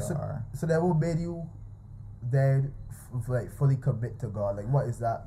Because one, to be honest, I always heard this call within me saying this is not enough. Like God called to be more. You know, I ain't save you for this. I ain't save you. So from there, like just visit 1 or 2 churches, and every time I would go to a church, somebody would probably say, you should be dead. You understand me? Like I was like, wow, right? So then I was like, alright, cool. So then has that never deterred you though? So then determined from no, but they were saying in a bad way. It was like, you just need to get times because you should be dead. And basically conversate with my life and say, well, XYZ, blah blah blah. So at that time I was doing a lot of different motivating some kids and what's not in positive direction, but not necessarily say in a godly direction. So from there I heard this calling saying you need to get back to the Lord, and before you know it, I was into no street racing now. Eventually, I was in the street racing and stuff like that, and but still nothing illegal. Yeah, no, street racing isn't exactly legal. Well, that there, and then started to build my own female escort business. Okay. So chapter 2. Yeah. This is a very interesting novel. Yeah. Right. So they started dabbling out. So it was like, I think I made some money off of women being mischievous and provocative. So yeah, Isn't it? Do you ever find that coincidental saying as you come from Nelson Street? I never made the connection. That literally I full circle. never made the connection. I want me to what made the connection. The made the connection was just basically I was in atmosphere where women was just always surrounded by we were just always surrounded by women. Like the best medicine useful for them anyway. How did you get out? How did you talk a woman into say, you know what, I could manage your vagina? Simple. It Because can't be that simple. Because I don't even get close to that. It was honestly it was simple because if he was a person and plus I did psychology and plus I did psychology and what's not too and plus I knew certain and knowing that I could also I could discern a person, like also know a person went through a lot. I could recognize pain. Oh, okay. And at the time, I didn't want to say it was manipulative, but it was manipulative. You would take advantage of the ones that. I wouldn't say it was because even I myself didn't see it as not negative. I saw it was like, why just give it up for free? You understand me? And it wasn't that I was putting females on Bush Hall or Betty Garrison or anything like that. I was just like, you know, I can make sure that I can make calls from people in very high positions or whatever the case is through my connection, through my links, to you understand the favors of somebody. There's nothing I hear about that I always like. So yeah, and then I had a partner as well. So we would do some shoots. We do some shoots and we make some calls and different things like that. And then we would carry the person to the location, provide the security, and you understand me. And they made the trade in terms of money wise. You could give me the like the verbiage, like how you would say, well, I have a girl here. If you give me, right, you know, first not try this at home, right? But first the conversation with this, like most of the girls that was in it was high society girls. First of all, high society girls. Oh, so like they were in the same like circles that you were in. Yeah, circles I was in, or probably even above. Some had student loans. Some had different responsibilities. So some wanted to maintain, okay. And some wanted also to maintain the lifestyle as well. Right. Okay. You understand? And because of the clientele I was looking at was also high-end clientele. So it wasn't. I would have never had to a school boy or somebody that. You understand? So it was like for high because I was looking at the price range and say, well, yeah, this is what's gonna happen, and bum. So then after providing these services, you would meet certain men. I was like, all right, you understand? And then I don't know how it happens, but they say who you are attracts who you are. So, and then from there, like people who was interested, the word of mouth just started to spread. I'm on a particular circle, and then from there we'll get a phone call and say, well, boom. How much like what the price range would be? Yeah. The price range was basically starting from $3 and up. $300? Yeah. So the girls with the $300 vaginas, what made their vaginas $300 and the other was $600? Because it was more than just sex. It was not companionship. That would say it was not me being just a pimp when they said female escort, because at the end of the day we looking at our business, you want to make an engaging conversation. Okay. Because some men just they don't want her sex, don't want somebody that could engage with conversation. Some of these men have lost their wives and different stuff like that. So the person must be able to engage in conversation. The person must be able to be very social. The person must be able to have a look that he can carry them X ways in different places or whatever the case may be. So it wasn't just to say, well, I just want sex for sale. Although sex could be, or sex would be, in exchange. Because there was a gentleman, he was very just interested in, he was just very interested in just taking a girl shopping. This sound like damage. He paid $300 to take a girl shopping. But the funny thing about it, she didn't want to go shopping. She just wanted to have sex and go about she business. She didn't. You know, I'm wondering. Like, I've also heard a very similar scenario.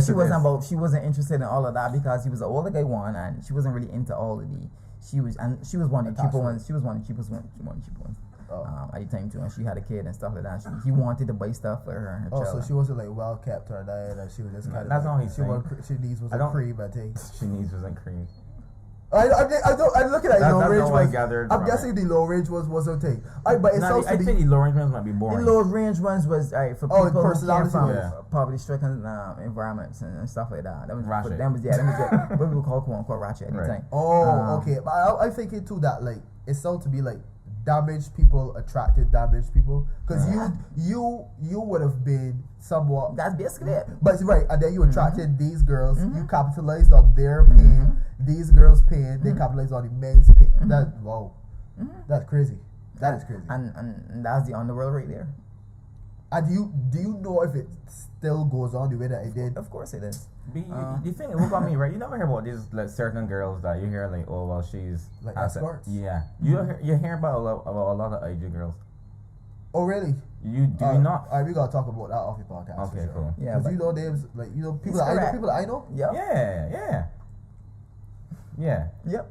But is it like a lot of women basket and they'll be like, well, this man is taking me out, but it's really based on the age, and you can see the fact that what she's getting from it is money. It's not even always age.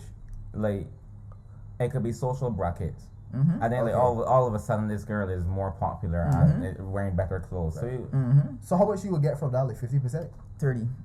Oh man, I'm not getting money for this thing for real though. 30 was Me, 30. if I were in that girl's position, there's no way you're getting 30% off my vagina.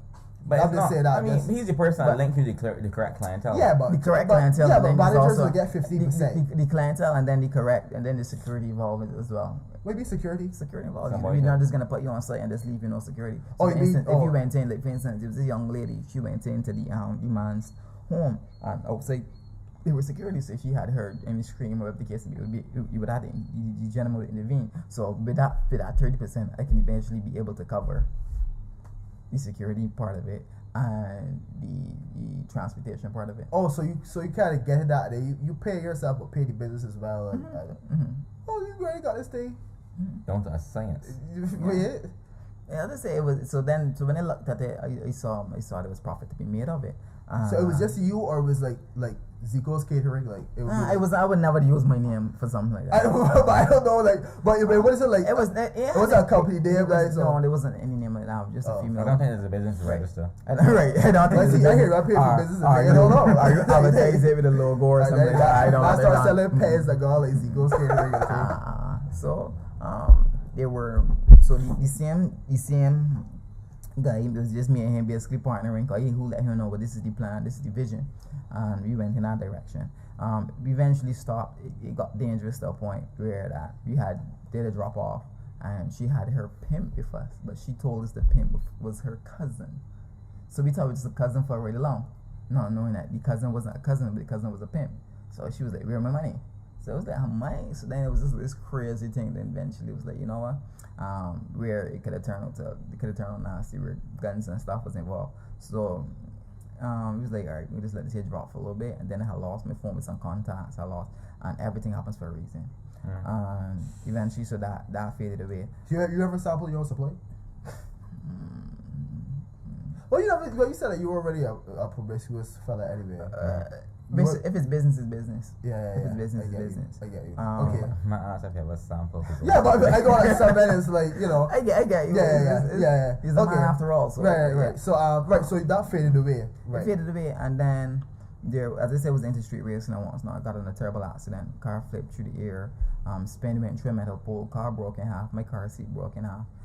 My head went through the windshield, and I walked away from it. Right. I had no license. I had no road tax. I had no insurance, and it was very ugly. I tried to basically had a scapegoat, and the police look at me, and I could this big thing that's weird on my chest. And you see, God knows though.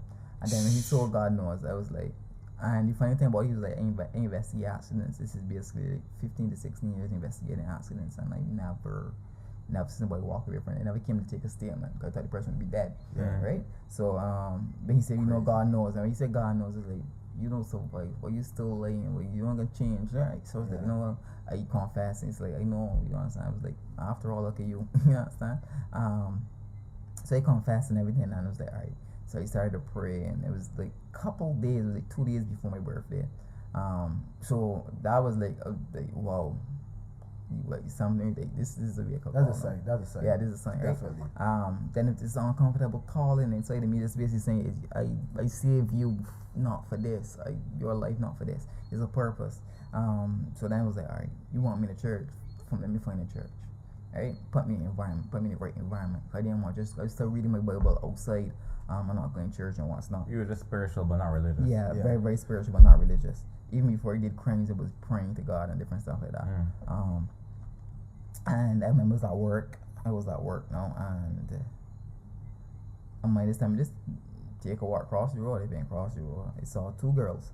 I knew before Zico, you backslide.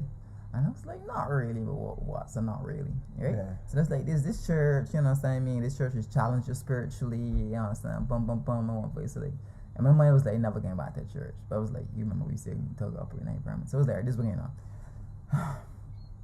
This is my number, bum, bum, bum, bum, bum, bum, bum. And at the time, to be honest, it was just because of the girls. Yeah. Because the two girls ain't with me, so it was like, this was going on. Yeah. If you message me in the morning time, I ain't gonna come. If you don't, I ain't coming. I lay down, I look at my watch, I see time approaching, I ain't getting called. So it was like, ain't getting even there. Yeah. So I pull my sheet right back over my head and my phone went off. Right? And I was like, and I laughed to get ready one time. And I went off to this church. And when I went to this church, the Holy Spirit told me, this is home. Right? And I remember when the man of God had called me to the front, to the church. And he basically spoke into my life. And then automatically I said, yes, Father. And I was like, Father. And man, I was like, what you just say? It just came out of me, you understand me? It was just forced on me, like, Father. I was like, where did that come from? But it was me submitting. Right. It was me submitting. And then from there, he took his time and he mentored me. He took his time. And from there, I never left. I never left. I was cultivated there and what's not. And now I'm basically youth pastor of that same church. Why is the church? Pardon me? Why is the church, if I may ask? Rima Apostolic Deliverance Ministries International. Okay. So this is which denomination? This is Apostolic denomination. Okay. Right? And the thing about it, although I said it still must be a correct, it's still not, I would not say denomination itself, because we don't really focus upon where you come from. It's basically, if you love God, you understand? I mean, this is the place to come and worship. If you want to challenge in the things of God, this is the place to come and worship. If you're really interested in the kingdom per se, because when we look at scriptures, we see God, we see Jesus Christ. He just spoke about the kingdom. So many different churches speaking about so much different things. Spend wrong, get $1 million. You know what I'm saying? This thing with your name on it. Come sow a seed. All these different crazy things, but really the main message, and it was just basically about what Christ spoke about, which was the kingdom of God. And I found that to be something so different. It was very welcoming for the people in this church as well. Very welcoming, and the love was genuine. And it was a put on something, right? It was like, all right, cool. I can see what is really all about and what's not. And I mean, it challenged me. It was this new relationship from with God and what's not. I won't tell people to be so heavily upon the church, because the church is just to reinforce what it is that you know spiritually. It's to help you to come together and dwell and worship in the presence of believers yourself, because iron sharpens iron. Right. So I believe that that's where the church is so important. You understand me? The church is so important, but still having a relationship with God is even more important. I got a question, because we were talking about you for a while, but to be honest, I feel over the last few years that I've been in and out of faith with God, right? And although you went through these like divine interventions in your life, right? You went through, in my opinion, it sounds as though you went through like way more than like years of hardship, and the way that you started up, like everything was rough. Yeah. But yet you still stay on that righteous path. How could you, what would you say to somebody When like you say, me? when you say righteous path, what do you mean? I mean like the godly path. Oh, okay. The bag on a blazer coffee. Nah, What you mean? righteous means right. But no, the righteous path. I get what you mean now. I get it. Spiritual understanding, right. What would you say to somebody like me that doubts occasionally? Yeah, the doubts a lot. I don't know. Just get wear blazer more often. That's a very good question. That is a very good and serious question, because even when I wasn't fully quote unquote, there's something called a seed, right? When my mom raised me up in church, per se, you understand, I went to a lot of different churches, in Catholic, all the different kind of churches, but there was a seed which was sown, and that was the word of God. You know what I'm saying? Raise up a child in the way you should go, I mean, so you should not depart from it. So you think that a lot of your current standings in church is because of how you was raised? Because you did mention earlier, Claude, you was raised in the church. It's a fact of different things. When they say like raise up a child, yes, that child is going to stray. Yes, that child is going to experience his experiences in life. You understand? This is how it goes. But then eventually, because that seed eventually starts to mature, right? And then eventually there's that voice inside, you know, saying, well, you know, this is not right. You know, well, there's more to this. And then the more and more you hear the word, eventually starts to mature, and then eventually starts to get fruit. Right. So, you see where most people feel is like, you know what, I always in and out. It's because the seed is already planted. Right. You know, gotta find that environment which basically fertilizes that seed. Right. You understand? And this is now we're having a mentor, being in the right environment around believers and what's not. It's what help this fruit to mature. Right. And this is what happened when I found myself in the environment now. I say the environment is very important. The person's environment is very important. So when I found myself in an environment with strong believers in Christ, my eventually seeds started to mature and give fruit. Yeah. You understand? And it encourages you to believe as well. Just being around that. Yes, because and then faith comes by hearing.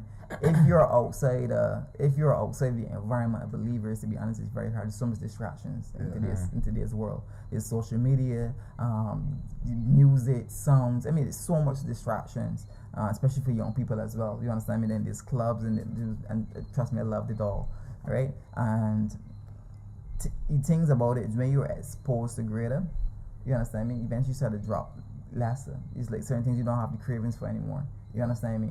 So then it was like, one is like, I don't care about going a party in that area. You understand me? Then the next minute is like, I don't care about having 1,000 women. You understand? Then he was like, I don't. So there's so much things hard to draw. And then the most important thing is when you change the people around you. Right. Because a lot of people trying to change with the same people. You understand me? Get them in trouble in the first place or got them in the position in the first place. You got to change the people around you first. Right. In order for you to change. And then we will always tell people that if it take you 2 years to change, it can take people 4 years to see it.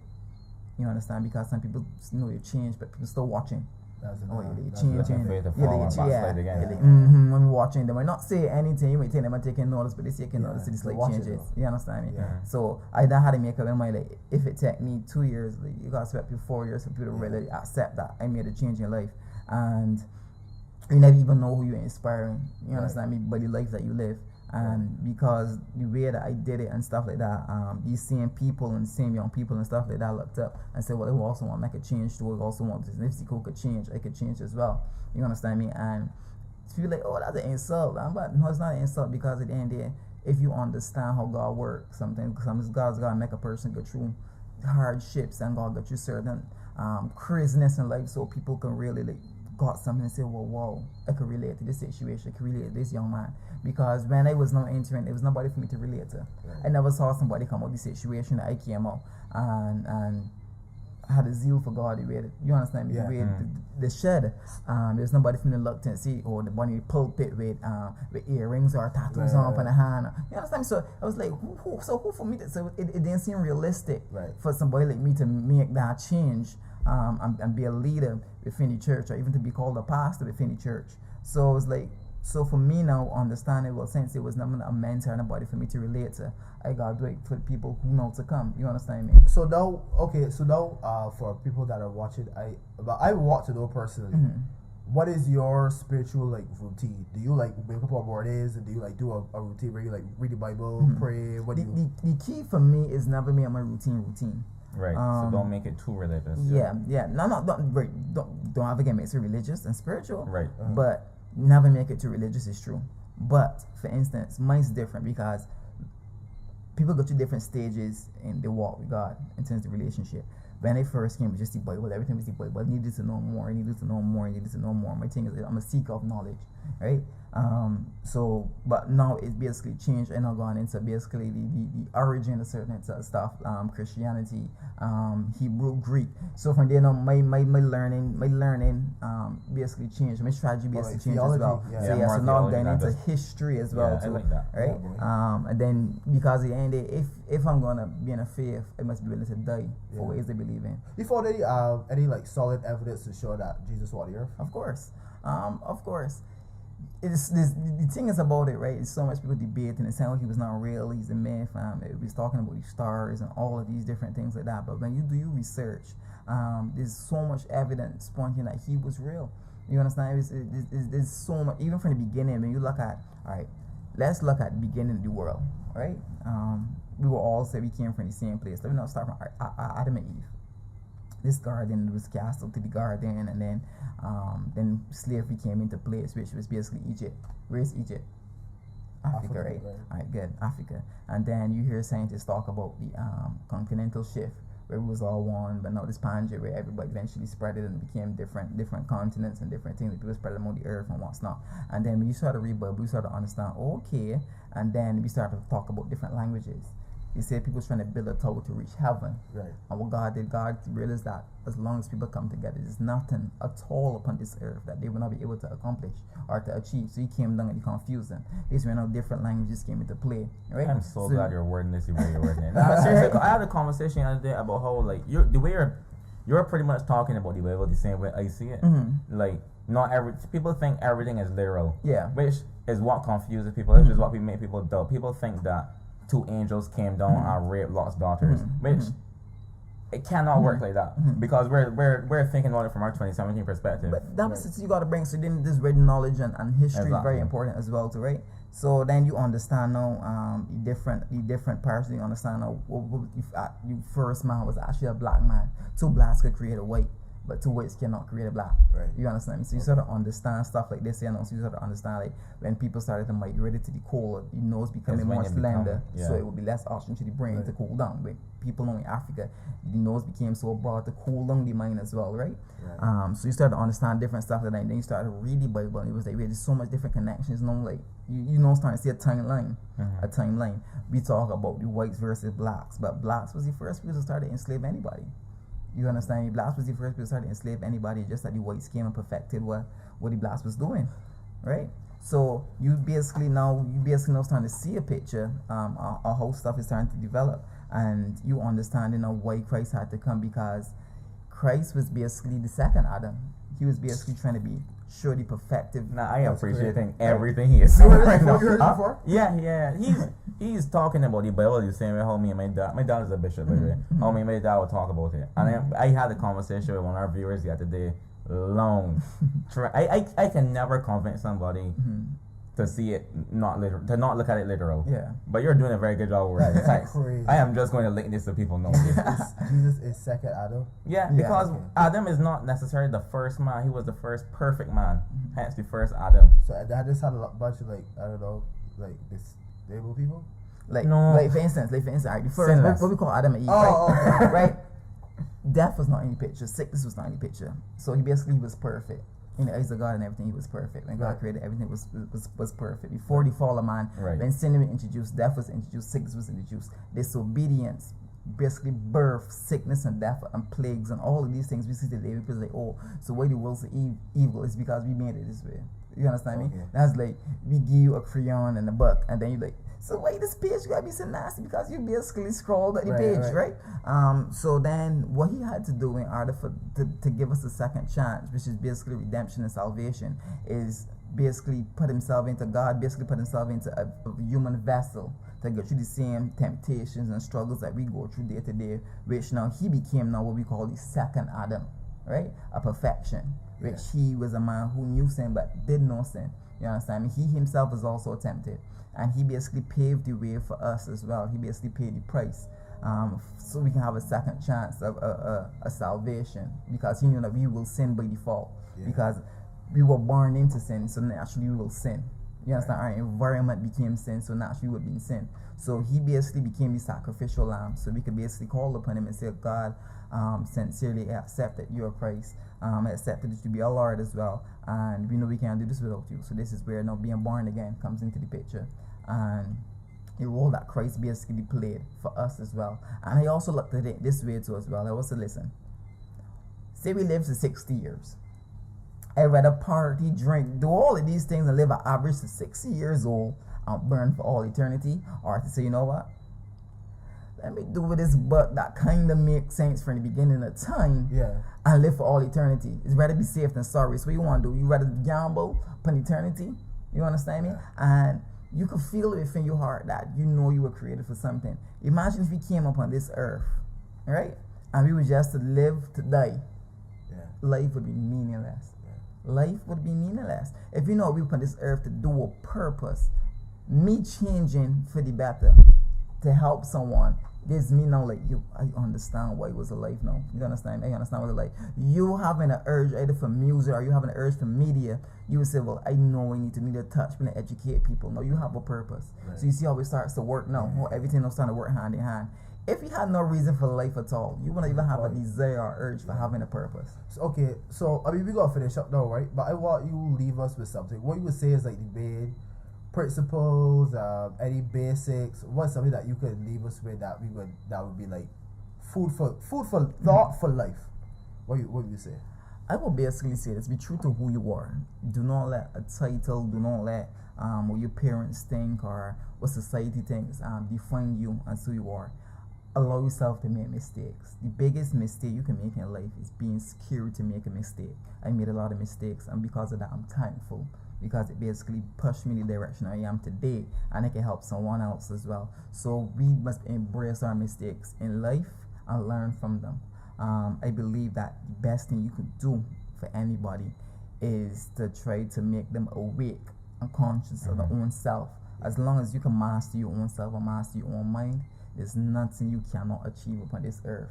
You basically can conquer it all as long as you can master your mind and not be controlled by the heart, because the heart is deceitful in all of its ways. So not be led astray by the heart, because the heart craves after fleshly and carnal and strange desires as well. So when we can decide to master our brain and educate ourselves in so much different areas and aspects in our life, we can achieve anything upon this earth. I don't even know what to say other than that. That was. I got things to do. I gotta watch this over. I can't like. They got little things he said there, little nuggets. And he last like 20 minutes. That was so that clean. I gotta read over. So clean. So I would. That's your INO podcast. This is the INO podcast. Information, knowledge, observation. My name is Marcus Myers. That is Kofi. Thank you for Zico Thank John you so much, for bro. coming through the walking journey. Big up about it, Marcus. Right? And yeah, boy. Yeah. Speechless. Be out.